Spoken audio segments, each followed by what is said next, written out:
Jaima, today we are going to listen to the 15th chapter of Roaring Silence, another Purasharana at Narmada. Once again, I am back to Narmada with an intention to stay there for 3 months and to do another Purasharana on Sri Vidya Shodashi Mantra. Few weeks I was at Jammu Ashram and Guru Purnima is just over. This year I was not in a mood to go for Chaturmasa Diksha. I thought this Chaturmasha can be used for another Purasharana. As usual, I came to Markandeya Sannyasa Ashram. I met Swami Ramanandaji Maharaj, the head and founder, a well-known universally accepted scholar of our time. He loves and accepts me as one among his inner circle associates. I met and conveyed my intention and asked for an accommodation. I was with love and respect allotted but a sharing room. He too was helpless because of Chaturmasa. Lot of sannyasis were staying there who attend daily classes of Swamiji on Vedanta. I have seen all over India, in no other ashram, these many sadhaks remain in one place and get proper, rather exact guidance and interpretation of spiritual things. Mostly young sadhaks who want to study, even other Madhadeshas who want to groom their successors, send their disciples here to get proper exposure with spirituality.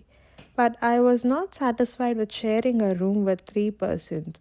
I was sure if I am not alone, my Japa Purusharana will be disturbed. So, with the help of another known Swamiji and with the consent of Ramanandaji Maharaj, I started searching some other suitable place for my accommodation. Finally, after 2 to 3 days search, I got a place on the other shores of Narmada. This ashram was in the name of Anandamayi Ma, a well-known, rather world-renowned saint of our time by her own capacity and her own association as a guru of Nehru family. She shed her mortal coil only around 80s. The head of this ashram was Swami Atmaswarupa Ananda, a direct disciple of Mata Anandamayi, known as Kedar Baba, known figure among Sri Vidya sadhakas. So I approached him as per the feedback I got. Before he agrees to accommodate me in his ashram, we were sitting in the open place looking towards Narmada and chatting. Some point of discussion about my sadhana and Himalayan life, etc. Whether it was out of curiosity, intention to test me, I am not sure, but it did happen. This ashram is on the banks of Narmada, a picture like built with all the ingredients of solitude. The Mata Anandamayi's mandir, Shiva mandir, and few rooms made by cutting rocks and hill. A very lonely place away from crowd and market. I sent a mental email praying to my Guruji in mind, make this Baba give me permission for my stay there, as the chance of getting a place there looked bleak. Making the Baba to agree for such a thing is not anybody's cup of coffee. If not, Ma Narmada and Tarama does not wish so. Baba used to stay there only now and then for few days and mostly was staying at Indore and another ashram in Anandamayi Masta's name. During our discussion or interview, all of a sudden Baba asked me, "Are you from Gyan Gunj?" I kept quiet as I was not supposed to reveal my identity. I wanted to avoid the question and diverted his attention. Brought Baba's notice towards a sadhu on the other shore. He was sitting and washing his hands and legs. I asked Baba, "Can you make that sadhu get up without making a sound of calling him or without any gestures?" Baba replied negatively, "Oh, how is that possible?" And in turn asked me, "Can you do it?" I replied out of reflex, "What, Baba? All of you people say that all are one Chaitanya and it pervades everywhere equally. If so, I am, that is, my Chaitanya is sitting there in the form of that sadhu. If so, if I get up, that sadhu will also get up. What prompted me to do so? I'm not sure. I closed my eyes for a few seconds, opened the eyes for a few seconds, and then finally opened the eyes. Looking thoroughly to that sadhu, murmured in my mind, "Get up." I say, "Get up, get up." When I did this, saying that Sadhu also got up as if mechanically and sat as soon as I sat as well. Baba, disturbed, got up and done namaskars to my feet and asked, "Now tell me please, how was it possible?" I replied, "Nothing, it is just a simple matter. I just send my thoughts by vibration with an order to him to get up or to do so. He got up. Before sitting, same vibrations again was sent, saying to sit. That is all." Few minutes Baba was in a silence, and he permitted me to stay there for my 12th Puruscharana.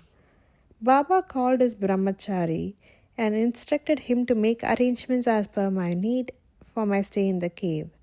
There was a cave made under the mandir of Anandamayi Ma, which Baba used for his sadhana previously. It was attached to a ground floor room just under the feet of Ma.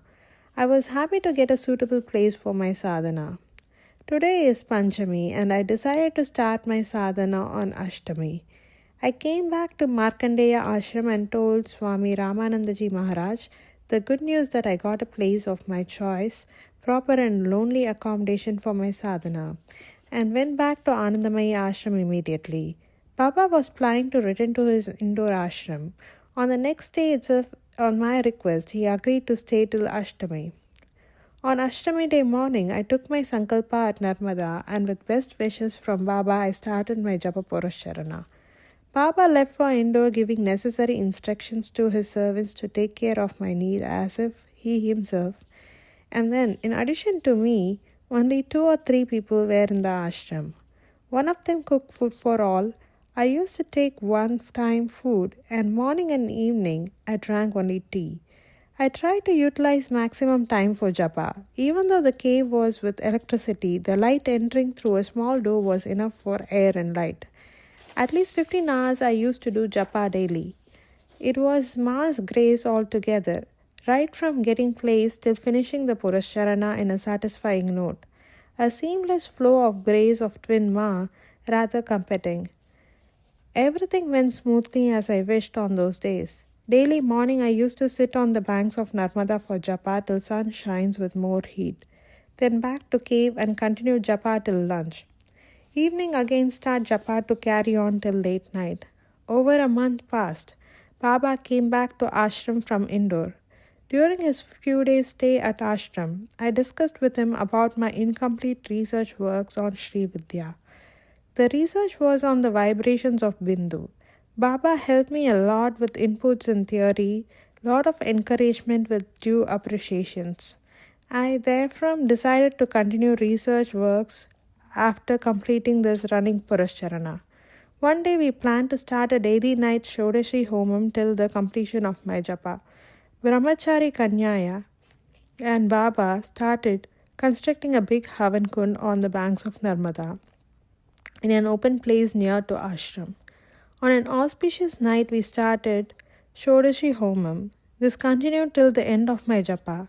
In the absence of Baba, myself and Kannaya did this. I used to recite Shodashi mantra and Kannaya was offering ahutis.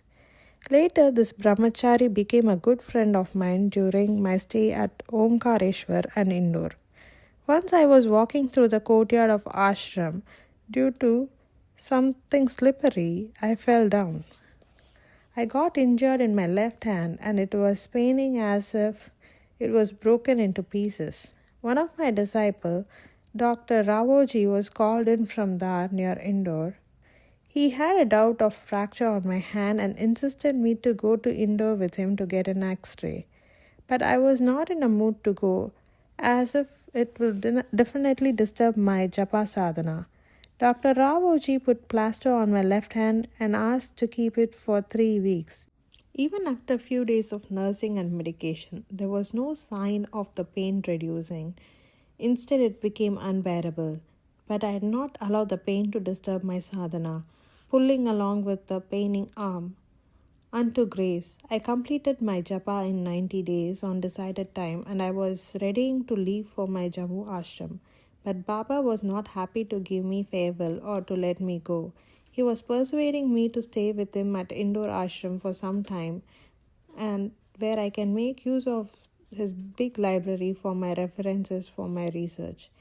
As I too was not in a hurry, conceded unto his love, I accepted his proposal with courtesy and stayed at indoor Anandamayi ashram. One of my Sri Vidya disciples, Swami Brahmendran Anand, was also staying at that ashram during those days. He was very helpful to me in all aspects during my stay at Indore. I was introduced to so many devotees of Baba, and few of them, like Ashok Dubey, Purushottam, took Sri Vidya Diksha from me. Daily spending few hours in library, taking notes, I spent maximum time getting informations. One day, a suggestion of starting daily satsang was put forth by Baba. I should take classes on Saundarya Lahari, and Baba will talk on literature of Mata Anandamayi. Daily, a good number of Baba's devotees attended my class on Saundarya Lahari for a month or so. Those days, I was a bit disturbed by stomach pain. Previously, I had peptic ulcer and suffered for a long while I was at Jammu Ashram. Pain increased one day and Kannaya took me to a doctor at nearby hospital and did endoscopy, colonoscopy and found the ulcer is getting worse day by day. Medication was started and my stay at Indo extended for a few more days. Usually in Jammu Ashram, Navaratri is an important event every year. As Navaratri was nearing, I insisted that I must leave for Jammu and then I left for my ashram at that week itself. It is the end of chapter 15. Sometimes the great Avadhootas and Gurus are very simple and humble, hard for common folks to understand their true nature unless they can really see them. They use their energy only for others and never for themselves. Only such can become real Avadhootas. Guruji Nadananda is such. He is simple, humble, and always taking care of his disciples. If you found this video helpful, please do share with your family and friends. Chapter 16 will be released next Sunday. Jai Ma.